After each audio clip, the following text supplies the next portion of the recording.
Hello students and welcome back to YouTube channel of toppercbse.com. Today we are going to start our lecture number 5. In this lecture we will discuss about relative permittivity of the medium. इससे पहले हमने Coulomb's law देखा था। उस Coulomb's law में आपने ये देखा था कि किस तरह से फोर्स की जो वैल्यू है चार्ज के मैग्नीट्यूड और दोनों के बीच के डिस्टेंस के साथ साथ मीडियम पे डिपेंड करती है। और मीडियम के उस फैक्टर को हमने बोला था रिलेटिव परमिटिविटी, जो फोर्सेस को अफेक्ट करता है। तो आज इसी टॉपिक को हम थोड़ा डिटेल से देखेंगे कि किस तरह से रिलेटिव परमिटिविटी को डिटेल में समझा जा सकता है। लेक्चर को स्टार्ट करने से पहले हमेशा की तरह हम अपने क्विक माइंड मैप पे नज़र जरूर डालते हैं। तो आप देख चुके हैं कि हमने कौन कौन से लेक्चर अब तक कर लिए हैं। आज जो हम लेक्चर करने लग रहे हैं वो है अपना कूलॉम्स लॉ से रिलेटेड, जिसमें हमने स्पेसिफिकली किस पे ध्यान दिया है, रिलेटिव परमिटिविटी पे। तो देखिए हम स्टार्ट करते हैं अपने टॉपिक को। डाइलेक्ट्रिक कांस्टेंट और रिलेटिव परमिटिविटी दोनों एक ही बात है, दोनों जो है एक ही चीज को रिप्रेजेंट करते हैं। अब ये रिलेटिव परमिटिविटी या डाइलेक्ट्रिक कांस्टेंट होता क्या है, इसको समझने के लिए आपके सामने दो डायग्राम गिवन है। एक डायग्राम में चार्जेस को हमने एयर और वैक्यूम में रखा है, दूसरे डायग्राम में उन्हीं चार्जेस को हमने एयर या वैक्यूम से हटाकर किसी दूसरे मीडियम में शिफ्ट कर दिया है। यानी कि पहले वाला डायग्राम जो है वो रिप्रेजेंट कर रहा है मीडियम एयर और वैक्यूम के साथ, और दूसरे वाला है वो कुछ भी मीडियम हो सकता है, इसलिए मैंने यहाँ सिंपली मीडियम रख दिया है। देखते हैं। सबसे पहले तो एक पॉइंट नोट करने वाली है कि ये डाइलेक्ट्रिक कांस्टेंट होता क्या है। तो ये देखो हम पहले भी डिस्कस कर चुके हैं कि हर मीडियम की एक अपनी टेंडेंसी होती है कि वो दो चार्जेस के बीच में जो लगने वाली फोर्स उसको कितना अपोज करता है। अलग अलग मीडियम इसको अलग अलग तरह से अपोज करते हैं। जैसे एग्जांपल के तौर पर हम वाटर की बात करते हैं तो वाटर के लिए जो डाइलेक्ट्रिक कांस्टेंट है वो 81 लेके चलते हैं। इसका मीनिंग ये होता है कि अगर ये वाला मीडियम वाटर हो जाए तो उस केस में दोनों चार्जेस के बीच में जो फोर्स है वो 81 टाइम्स कम हो जाएगी। तो इस तरह से जो जितने टाइम्स फोर्स कम होती है उसे हम क्या बोलते हैं, डाइलेक्ट्रिक कांस्टेंट। अगर मैं मान लेता हूं कि यहाँ पर जो फोर्स है उसको मैंने एफ नोट बोल दिया, F note mean force in vacuum. इसको हम क्या लिख सकते हैं, उसको लिखते हैं हम, आपको पता है 1/4 pi epsilon naught Q1 Q2 divided by R square. जैसे ही आपने मीडियम चेंज किया उस केस में नई जो फोर्स आएगी उसको हम एफ एम बोलेंगे। तो इसका मीनिंग क्या हुआ कि देखो जो मीडियम में जो फोर्स होगी वो कम हो जाएगी। जितने टाइम फोर्स कम हो जाएगी उसी को हम क्या बोलेंगे, डाइलेक्ट्रिक कांस्टेंट। तो मैंने यह माना कि जैसे ही आपने मीडियम चेंज किया, एयर या वैक्यूम के बजाय दूसरा मीडियम लिया, तो जो नई फोर्स है वो पहले वाली फोर्स की 1/k टाइम्स हो चुकी है। तो ये जितने टाइम्स फोर्स कम हो जाती है उसी को हम क्या बोलते हैं, डाइलेक्ट्रिक कांस्टेंट बोलते हैं। इसको हम थोड़ा सा और सिंप्लीफाई करते हैं, एफ नोट की वैल्यू पुट करते हैं। जैसे ही आप एफ नोट की वैल्यू पुट करोगे तो ये अपना फॉर्मूला बन जाएगा 1/4 पाई एप्सिलॉन नोट, जो एफ नोट के अंदर ऑलरेडी आया हुआ है, साथ में हमारे यहाँ डिवाइड में के है तो इसको हमने यहाँ रख लिया। और आपको पता है Q1 Q2 और आर स्क्वायर ये सब कुछ ऐसा है। अब हम क्या करते हैं, ये जो दो कांस्टेंट है एप्सिलॉन नोट इंटू के, इसको एक नया कांस्टेंट मान लेते हैं। इसको हम लिखते हैं 1/, इन दोनों को नया कांस्टेंट क्या माना है, सिंपली एप्सिलॉन, बाकी सब कुछ वैसा ही Q1 Q2 bye R square. तो ये जो एप्सिलॉन आपका बना है इसे हम बोलेंगे परमिटिविटी ऑफ द मीडियम।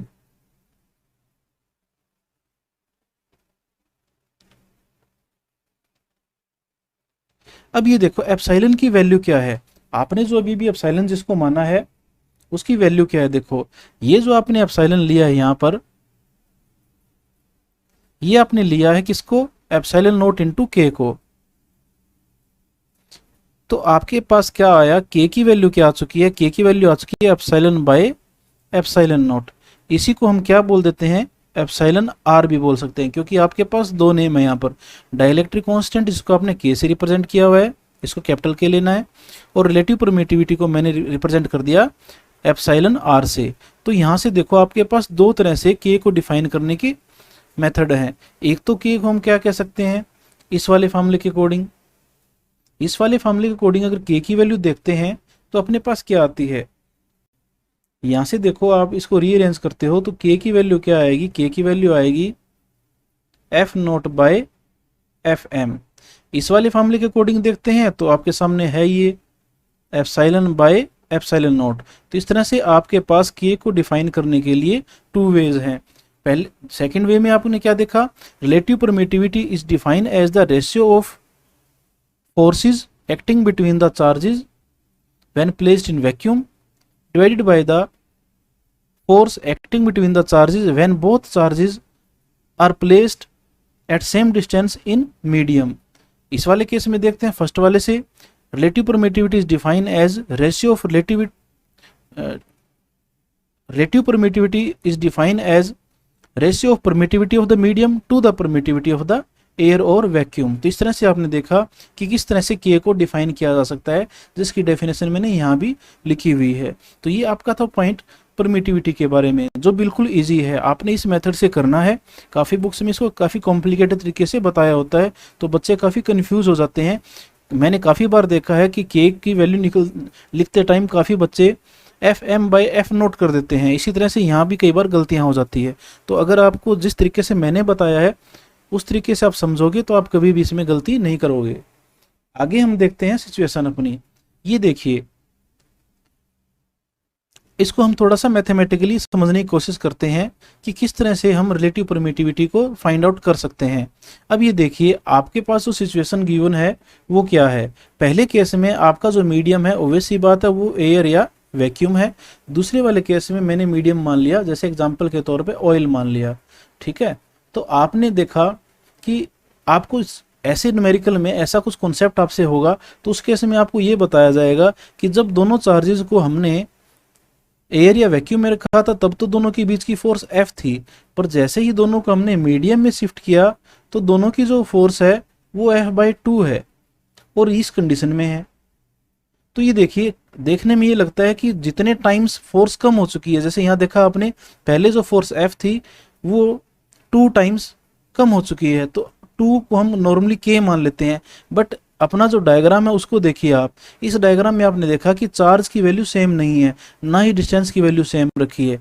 हाँ, अगर ऐसा होता कि दोनों चार्जेस और दोनों के बीच की डिस्टेंस बिल्कुल सेम टू सेम होती और ये वाला गिवन होता तो हम बोलते K की वैल्यू 2 है। बट यहाँ पर आपने क्या देखा कि चार्ज की वैल्यू डबल कर दी गई है दोनों की, और दोनों के बीच में जो गैप है वो हाफ कर दिया गया है। तो इस केस में हम क्या करेंगे, इस केस में हम अपना जो लास्ट में आपने फॉर्मूला पढ़ा था K की वैल्यू K = F0/Fm, इसका यूज करते हैं। तो इसको यूज करने के लिए हम क्या करेंगे, देखिए आपको पता है K की वैल्यू क्या है, K = है आपका F0/Fm। तो F0 की वैल्यू क्या होगी, F0 की वैल्यू पुट करते हैं 1/4πε0 Q1 Q2/स्क्वायर ऑफ डिस्टेंस, एयर और वैक्यूम के लिए फोर्स, डिवाइडेड बाय FM यानी कि आपने इसको भूल जाना एक बार, ये वाली वैल्यू आपने डायग्राम को देखना है। इसके अकॉर्डिंग अगर इस साइड वाले डायग्राम के अकॉर्डिंग अगर आप ये वाला जो डायग्राम है इसके अकॉर्डिंग देखते हैं फोर्स की वैल्यू, तो क्या आएगी, तो 1/4πε, क्योंकि आपका ये मीडियम चेंज हो चुका है। चार्ज कितना है आपके पास अब 2Q1, दूसरा भी कितना है 2Q2, divided by the square of distance, square कितना है R/2 का, R/2 का स्क्वायर कर दिया आपने। तो इसको आप सिंप्लीफाई कीजिए, देखो 1/4πε से 1/4πε0 कट जाता है, Q1 Q2 यहाँ कैंसिल आउट हो जाते हैं, R² से ये R² कैंसिल आउट हो जाता है। इसको जब सिंप्लीफाई करते हैं तो अपने पास कौन कौन सी टर्म्स रह जाती है, तो ये देखिए ये ऊपर ε0 है, नीचे एप्सिलॉन है, और आपको पता है ये 1/1/, इस तरह से है। तो आप इसको जब रीअरेंज करोगे तो आपका ये एप्सिलॉन ऊपर चला जाएगा और ε0 नीचे रह जाएगा, और ये जो 2 और ये 2 और ये जो नीचे R/2 का स्क्वायर था जिसमें से 2 का स्क्वायर यानी कि 4 बनेगा, ये यहाँ ऊपर आने के बाद में देखो ये 2 × 4 और ये वाला आपका R/2, तो इन सब को आप देखोगे तो ये क्या बन जाएगा, ये बन जाएगा 2 × 4 और 2 का स्क्वायर 4 यानी कि 16। तो यहाँ जो आप देखोगे डिवाइड में आ जाएगा 1/16। इस तरह से इसको सिंप्लीफाई करना अपने मैथमेटिक्स के अकॉर्डिंग। अब आपने क्या देखा, देखो F0/Fm की वैल्यू क्या हो चुकी है, ε/ε0 × 1/16। अब ये जो Fm की वैल्यू आपको गिवन है, ये वाली ये जो Fm की वैल्यू गिवन है F/2, इसको पुट कर देते हैं तो आपके पास क्या आया F0/Fm। Fm की वैल्यू कितनी F/2 = आपके पास आ चुका है एप्सिलॉन नॉट इंटू 1/16। तो ये देखिए ये एफ नोट है, यहाँ एफ नोट से एफ नोट कट जाएगा, तो अपने पास क्या आ चुका है, अपने पास आ चुका है 2 इज इक्वल टू, इसको आपने क्या देखा था लास्ट फॉर्मूले में, लास्ट आपने पढ़ा था डाइलेक्ट्रिक कांस्टेंट में, इसी को तो हमने क्या बोला था, के बोला था, इज इक्वल टू क्या आने लग रहा है आपका, के इंटू 1/16। तो इसको आपने सिंप्लीफाई किया तो के की वैल्यू क्या आ जाएगी, 32। तो आपने देखा कि किस तरह से अगर सिचुएशन चेंज कर दी जाए, चार्ज के मैग्नीट्यूड को या उनके बीच के गैप को चेंज कर दिया जाए, तो आपको कम से कम इतना जरूर गिवन मिलेगा। इसमें यह बताया जाएगा कि पहले जो फोर्स एफ थी मीडियम में शिफ्ट करने के बाद में वो f/2 हो चुकी है। तो मैं यहाँ एफ नोट लिख देता हूँ ताकि बाकी नोटेशन भी सेम मिल जाए। तो पहले एफ नोट थी, बाद में f0/2 हो जाती है जैसे ही दोनों चार्जेस को हमने मीडियम में शिफ्ट किया। तो इसको थोड़ा सा आप दोबारा से भी देख सकते हैं। ये था आपका तरीका निकालने का। बट कई बार क्या होता है कि अगर ये क्वेश्चन ऑब्जेक्टिव टाइप में आ जाता है, उसमें इतना टाइम हमारे पास नहीं होता कि इसको हम इस तरह से डिवाइड करें, और काफ़ी बार कन्फ्यूज़न भी हो जाती है। तो इसको कन्फ्यूज़न को दूर करने के लिए हम यूज़ करते हैं अपना concept booster number 6। Concept booster number 6 में क्या हम अप्लाई करते हैं वो आपने देखना है। देखिए वही न्यूमेरिकल है बिल्कुल, बट इसको हम शॉर्ट ट्रिक से सोल्व करेंगे। इसको हम विद इन 1 मिनट इसको सोल्व कर देंगे। 1 मिनट तो समझाने में लगेगा, आप उसको सिंपली उंगलियों के ऊपर भी सोल्व कर सकते हो। कैसे, पहले वाले केस में जो फोर्स थी वो एफ थी, इस वाले केस में जो फोर्स है वो कितनी है, f/2, यानी कि मीडियम के अंदर जो फोर्स है वो पहले वाली फोर्स की 2 टाइम्स कम हो चुकी है। अब ये देखिए, अब आपको ये पता है कि आपने सेम सिचुएशन लानी है, जैसे यहाँ Q1 Q2 था, तो यहाँ भी आपको Q1 और Q2 करना है। तो ऐसे केस में आपने क्या देखा कि जो चार्ज की वैल्यू है, ये जो चार्ज की वैल्यू है जो 2Q1 है, यहाँ 2Q2 है, तो इसको आपने हाफ करना है, यानी कि ये Q1 है, यहाँ 2Q1 है, तो इसको हाफ करना है, इसको भी आपने हाफ करना है। और ये जो डिस्टेंस आपकी है, ये वाली R है और ये वाली R/2 है।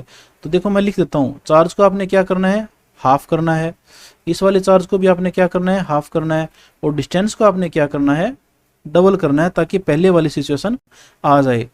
सिर्फ मीडियम को चेंज नहीं करना, बाकी आपने सेम टू सेम वैसा का वैसा सब कुछ क्रिएट कर देना है। तो ऐसे क्रिएट करने के लिए आप देखेंगे कि जो फोर्स की वैल्यू होगी, फोर्स की जो वैल्यू होगी वो कैसे चेंज होगी। तो आपने देखो कूलॉम्स लॉ में पढ़ा था कि जो फोर्स की वैल्यू होती है F, वो डायरेक्टली डिपेंड करती है Q1 Q2/r² पे।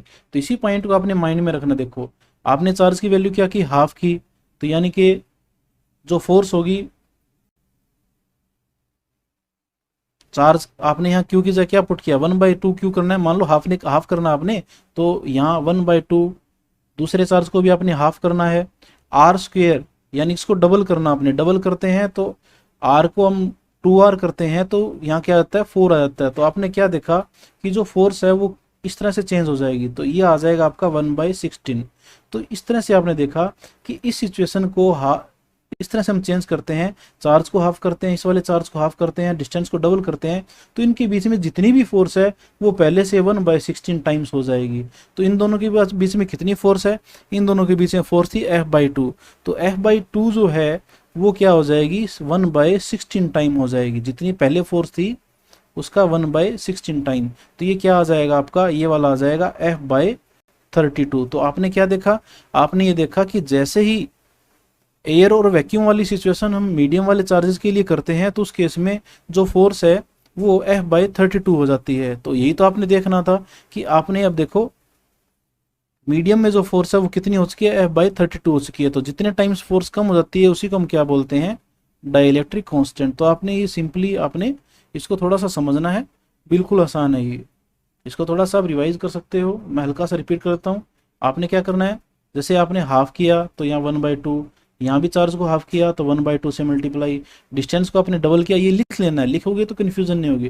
डिस्टेंस को डबल करोगे तो डबल का स्क्वायर, क्योंकि डिवाइड में डिस्टेंस का स्क्वायर होता है, तो डबल का स्क्वायर 4 हो जाता है। तो इसको सिंप्लीफाई करना है, जो भी नंबर आता है उसको आपको इस 4 से मल्टीप्लाई कर देना है, क्योंकि आपकी ये जो फोर्स है वो चेंज हो जाएगी। तो कितनी चेंज हो जाएगी, पहले से 1/16 टाइम्स हो जाएगी। तो ये ओवरऑल आपकी बन जाएगी f/32, यानी कि चार्जेस अब इस वाले डायग्राम में और इस वाले डायग्राम के अकॉर्डिंग चार्जेस सेम कंडीशन में है, बट फोर्स की जो वैल्यू है वो कितनी हो चुकी है, F/32 हो चुकी है। तो इसलिए आपने क्या देखा कि जो K की वैल्यू है वो कितनी आ जाएगी, 32 आ जाएगी। तो इस तरह से आपने इसको सोल्व करना है। इसके बाद में देखते हैं कॉन्सेप्ट बूस्टर नंबर 7। ये क्या कहता है, what is the permittivity in simple language. Permittivity होती क्या है, तो देखो परमिटिविटी को समझने के लिए एक्चुअल में क्या है कि जब दो चार्जेस आपस में एक दूसरे को इंटरेक्ट करते हैं, जैसे मान लीजिए चार्ज Q1 है, ये वाला चार्ज आपने Q2 माना है, ये एक दूसरे पे फोर्स कब लगाते हैं, ये जो फोर्स लगाते हैं इसका सबसे सिंपल सा रीजन क्या होता है, इसका सिंपल सा रीजन ये होता है कि जो पहला जो चार्ज है उसका इलेक्ट्रिक फील्ड और दूसरे चार्ज का इलेक्ट्रिक फील्ड आपस में इंटरेक्ट करते हैं। इसका सिंपल रीजन यही है, जब दोनों चार्जेस एक दूसरे के इलेक्ट्रिक फील्ड में इंटरफेयर करेंगे तो एक दूसरे को रिपेल या अट्रैक्ट करना स्टार्ट कर देंगे। तो परमिटिविटी क्या करती है, परमिटिविटी ऑफ ए मीडियम और मटेरियल इज मेजर ऑफ, ये मेजर करती है, किसको मेजर करती है, opposition offered against the formation of electric field by any charge. यानी कि कोई भी चार्ज कितना इलेक्ट्रिक फील्ड क्रिएट करने लग रहा है उसको ये अपोज करती है। जैसे ही इलेक्ट्रिक फील्ड को कमजोर करेगी तो दोनों के बीच में जो फोर्स है वो भी कम हो जाएगी। तो ये था इसका सिंपल मीनिंग, यानी कि जैसे ही आपने मीडियम चेंज किया तो मीडियम क्या करता है, दोनों चार्जेस के इलेक्ट्रिक फील्ड को कमजोर करते हैं, उसको अपोज करते हैं, और जैसे ही इलेक्ट्रिक फील्ड कमजोर होगा तो दोनों के बीच में फोर्स की वैल्यू भी कम हो जाएगी। इसके अलावा देखो जो डाइलेक्ट्रिक कांस्टेंट है वो टेम्परेचर के साथ, ह्यूमिडिटी के साथ, यानी कि ये स्टैंडर्ड कंडीशन पे फिक्स होता है। इसके अलावा अलग अलग कंडीशन पे इसकी वैल्यू अलग अलग हो सकती है। जैसे कि वाटर को आपने कोल्ड लिया या हॉट लिया, उसके अकॉर्डिंग भी डाइलेक्ट्रिक कांस्टेंट की वैल्यू चेंज हो सकती है। दूसरी बात इसमें नोट करने वाली ये है कि ऐसे मीडियम जिनके मॉलिक्यूल ज़्यादा पोलर होंगे या उनको ज़्यादा आसानी से पोलराइज किया जा सकता है, उन केसेस में परमिटिविटी की वैल्यू हमेशा ज़्यादा मिलेगी। और वैसे नॉलेज के लिए आपको बता देता हूँ कि जो मेटल होता है, मेटल के लिए जो परमिटिविटी की वैल्यू होती है वो इनफाइनाइट होती है, और वाटर के लिए जो परमिटिविटी की वैल्यू होती है, रिलेटिव परमिटिविटी की, उसकी वैल्यू हम क्या लेकर चलते हैं, 81। इस तरह से आप नेट पे सर्च करके देखना, ऐसे आपको काफ़ी एग्जाम्पल मिलेंगे। जैसे केरोसिन ऑयल उसकी 2 होती है, तो अलग अलग मटेरियल की अलग अलग होती है। तो ये था आपका लेक्चर नंबर 7। बिल्कुल छोटा सा लेक्चर था बट इंपॉर्टेंट था। नेक्स्ट लेक्चर में हम क्या पढ़ने वाले हैं, तो वैसे तो हमने सारा का पार्ट कर लिया, अब अपना पार्ट जो पेंडिंग है वो देखते हैं। एक तो आपका ये चार्ज डिस्ट्रीब्यूशन अभी तक पेंडिंग है, ये वाला अभी तक आपने नहीं किया चार्ज डिस्ट्रीब्यूशन के बारे में, और एक आपने force due to charge distribution ये वाला टॉपिक नहीं किया। इस टॉपिक को हम नेक्स्ट लेक्चर में कवर नहीं करेंगे। इसका रीज़न ये है क्योंकि जब हम इलेक्ट्रिक फील्ड का जो कॉन्सेप्ट स्टार्ट करेंगे, ये वाला जो कॉन्सेप्ट हम स्टार्ट करेंगे इलेक्ट्रिक फील्ड का नेक्स्ट लेक्चर में, तो इस कॉन्सेप्ट को जब हम स्टडी करेंगे तो जब हम यहाँ पर आ जाएंगे field due to single charge, नहीं सॉरी ये वाला field due to charge distribution, इस वाले केस में ये जो टॉपिक कवर करेंगे तो उसमें आपका ये जो पेंडिंग कंसेप्ट है वो सब कुछ कवर हो जाएगा। तो ये अप्रोक्सीमेटली आपको लेक्चर नंबर 8 में आपको इससे रिलेटेड सारा मैटर मिल जाएगा, जिसमें हम इलेक्ट्रिक फील्ड और इलेक्ट्रोस्टैटिक फोर्स दोनों को एक साथ डिस्कस कर लेंगे। नेक्स्ट जो लेक्चर होगा उस लेक्चर में हम देखेंगे इलेक्ट्रिक फील्ड क्या होता है, और एक सिंगल चार्ज अपने आसपास में कितना इलेक्ट्रिक फील्ड क्रिएट करता है और किसी दूसरे चार्ज पे वो कितनी फोर्स एक्सर्ट करता है, वो हम सब कुछ देखेंगे। तो ये था अपना आज का लेक्चर। मिलते हैं नेक्स्ट लेक्चर में, तब तक के लिए जय हिंद जय भारत।